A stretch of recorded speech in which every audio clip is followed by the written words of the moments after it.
Good evening, everybody. Back again. I want to start this soliloquy off with a question. That question being, how many of you out there in Facebook land and beyond have ever been told on, have ever been snitched on, have ever been put up under the bus or up under the gun by someone who proclaimed to be part and parcel to the streets, but then when the heat came down, he couldn't stand to be in the kitchen? If you've answered no, then I'm so happy for you, because that feeling is a tumultuous feeling. If if your answer was a resounding yes, then stay tuned with me. You know what I mean? I might make you feel better today. First of all, I want to say that there's no excuse for people who snitch, who tell, who are tattletales, or, you know what I'm saying, blabbermouths, people, whatever you want to call them. But here's the difference. If you're not in these streets, if you're not doing anything wrong in these streets, that's cool. Don't get out here. It's not, you know what I mean?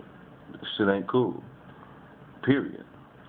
But if you in these streets and you know what you're doing and you do wrong in these streets, like I have before, and many times, the people that know me know that I've suffered the consequences for the many times that I got caught up. Now, I would be a fool to run around in these streets after that particular time and think that everything would be the same, because it's not. Times change, people's change, you know what I'm saying, places change. You got to be able to adapt and adjust. Most people don't do that. Now, however, back to the streets. Here it is, you have people who say they live this life and they live it. They sell drugs, they pop pistols, and they do all of that, and they, and as soon as they get knocked, to take the sin of themselves, to pass it on to someone else who may be doing the very same thing that they're doing. However, that's what they're doing. They're not held accountable for what you do, and you cannot be held accountable for what they do. So for you to take your sin and pass it on to someone else is an egregious behavior. It's a behavior that isn't well. So I'm asking you, and I'm telling you, and first let me ask you, I'm going to ask another resounding question that you may be wanting to ask.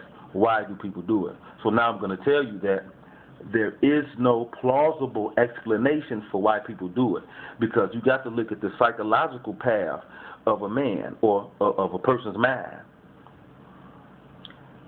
What's in him will always be in him. You understand me?